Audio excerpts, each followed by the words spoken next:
Assalamu alaikum. We would surely have more sessions on sentence errors. Today we have a brief session on common verbal and sentence structure errors. Subject-verb agreement.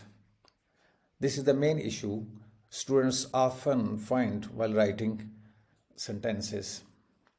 And usually this problem is in the use of simple present or simple past tense.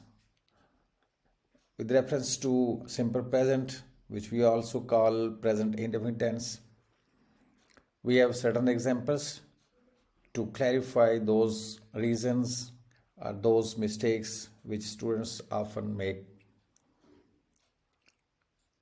My friend works hard to get his goal.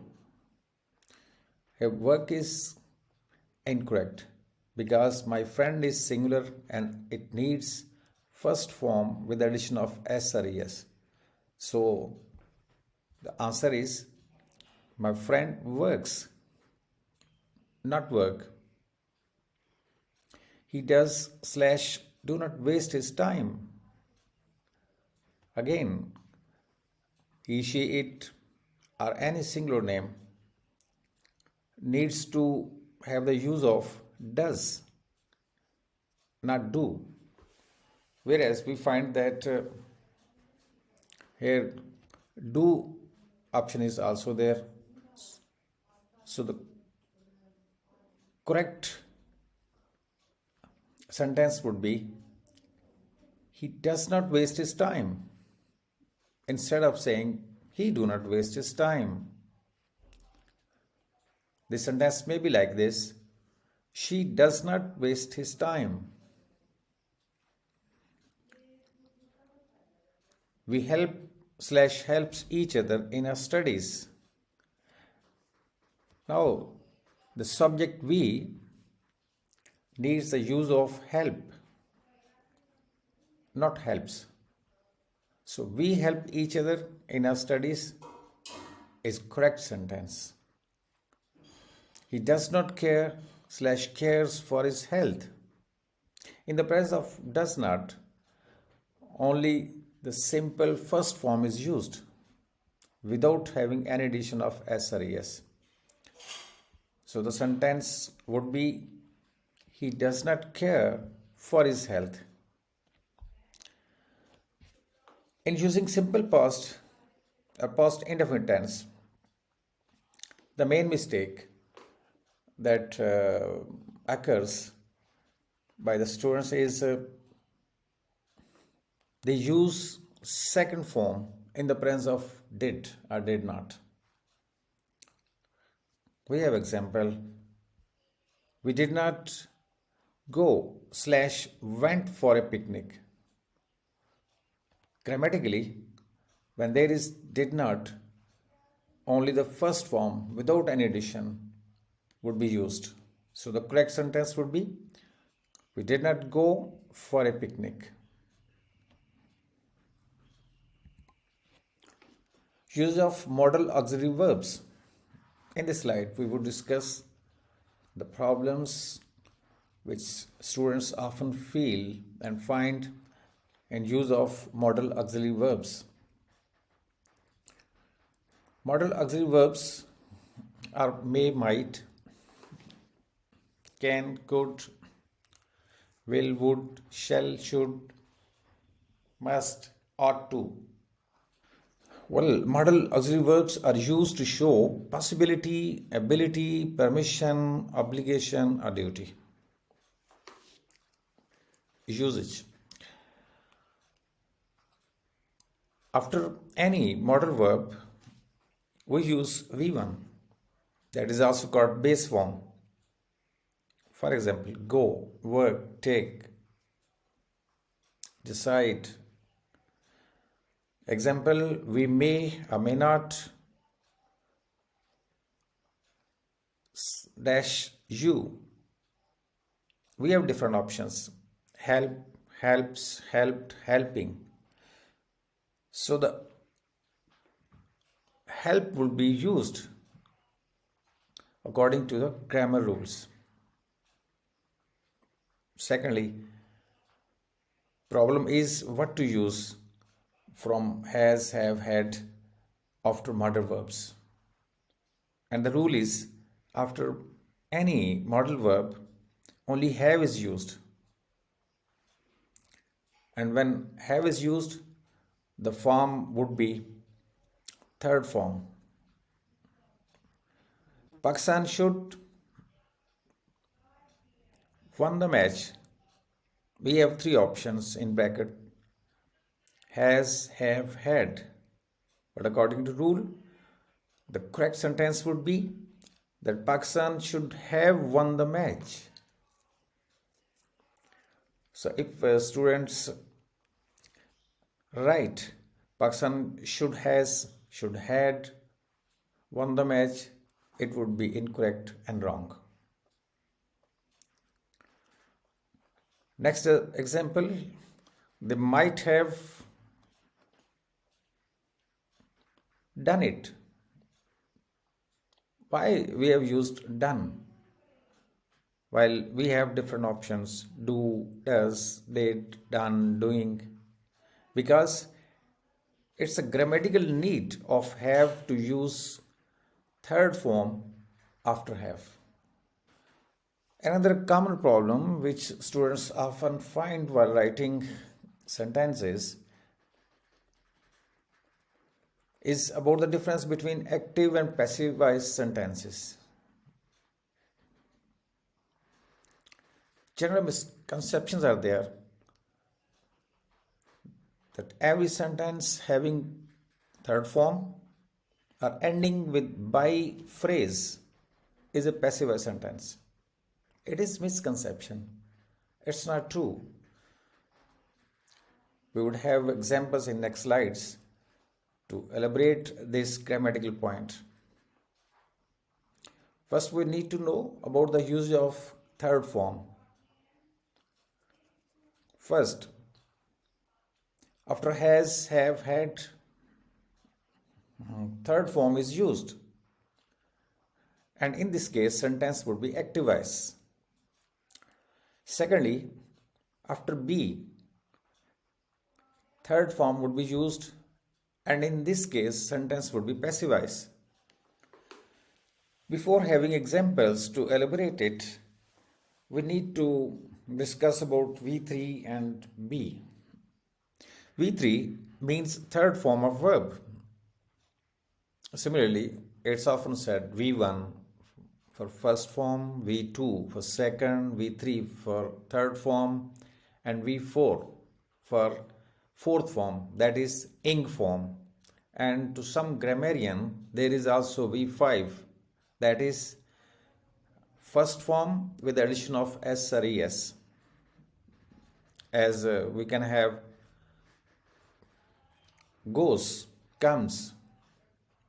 So well, be is a verb. It has also its forms. Its first form is, am, are. Second, V2 is, was, were. V3 is, been. And V4 is, being. Now we have examples about active and passive voice sentences. Here we find that active voice is having V3. The misconception was that if V3 is used, it is most probably passive voice sentence. So here we are having examples to negate this misconception. I have greeted all. Greeted, third form, after have. He has done his job. Done, third form, after has. They may have reached now. Third form. We have offered our services. We have offered our services. Again, we have offered, third form, after had. All these sentences are having third form, but they are active voice sentences. Similarly, we have sentences without by phrase, but these are passive voice. Plus, as we earlier discussed, that any sentence having the combination of be plus V3 is passive voice. This is a simple rule of English grammar. It is, was, said, is and was are the form of be, and we find that it is passive voice. It is said or it was said, passive voice. It may be concluded. Be itself is here, and with be we have third form. It is passive voice. I am / was liked everywhere. We find the combination be form plus third form. We are / were deceived. We are deceived or we were deceived. Both are having the same combination form of be plus third form. You are being guided here. You are being guided here. So again, we have the same combination. After being, we are having third form. You have been guided. Now we have combination of been, that is the third form of be, with third form. So simply, we can easily and safely say whenever be itself or any form of it is used with V3, third form of verb, the sentence is passive voice. In this slide, we are going to discuss lack of verbal parallelism. It means a sentence with two or more verbs which are not grammatically or structurally similar. So when a sentence carries more than one verbs, they must be grammatically in similar structure. For example, we like reading novels, watching dramas, and to talk about them. Reading, watching, they are in same structure, grammatically same, but to talk is not grammatically same. So it means this sentence is having the lack of verbal parallelism. The correct would be we like reading novels, watching novels, and talking about them. Second example, we have my aim is to work hard to get my degree and serves my nation. Here we find to work and to get in a similar structure, but serves is a different structure grammatically. So this sentence is missing the element of parallelism, and its correct structure would be my aim is to work hard to get my degree and to serve my nation. Here we have sentence structure errors. First one is fragmented sentences. Question is why these are fragmented sentences? What are the reasons? What are the solutions? These three things would be discussed briefly in this slide. First, incomplete sentences lacking a subject, verb, or an independent clause and causing confusion are called fragmented sentences. So these sentences are not complete. Reasons and Issues are that these are missing one or other part of speech. Feeling well now, it's incorrect in written form. May be correct. It's often used in spoken language, but in written communication, it needs to have its subject. So here the issue is reason is missing of a subject and its solution is addition of a subject. So this sentence needs to be changed. I'm feeling well now.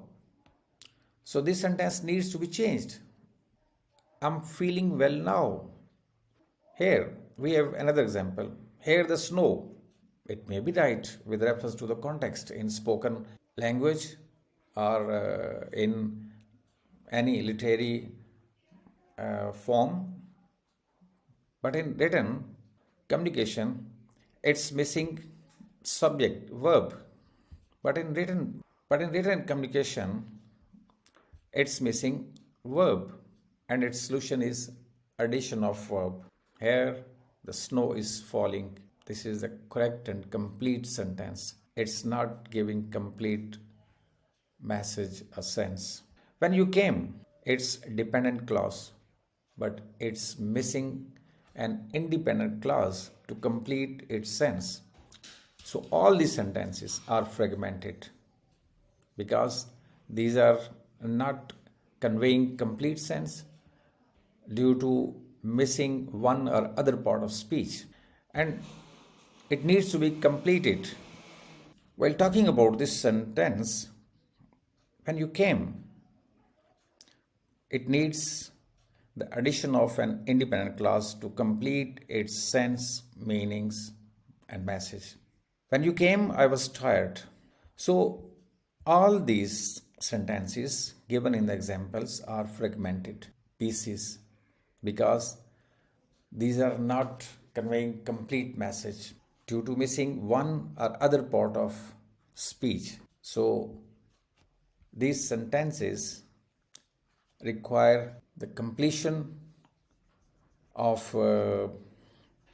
secondly, sentence structure errors. We also call them run-on sentences.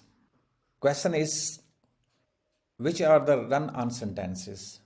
Sentences that have two or more independent clauses without proper punctuation or conjunctions are called run-on sentences. For example, I went to market. I bought a phone. There is no punctuation and there is no conjunctions. So such sentences are called run-on sentences. We have different grammatical methods, ways to resolve the issue, the mistakes of run-on sentences. First, convert independent clauses into simple sentences by using full stop. I went to market. Full stop. I bought a phone. So now these are simple sentences. Secondly, use suitable conjunction. I went to market, comma, and I bought a phone. Use of semicolons between independent clauses. Semicolon is used. I went to market. I bought a phone. Use subordinating conjunctions. Since I went to market, I bought a phone. Since is a conjunction. Need to use dashes or colons. I went to market, dash, I bought a phone. So we have these grammatical solutions for run-on sentences. The use of correct language is a skill to be learned and practiced. Thank you very much.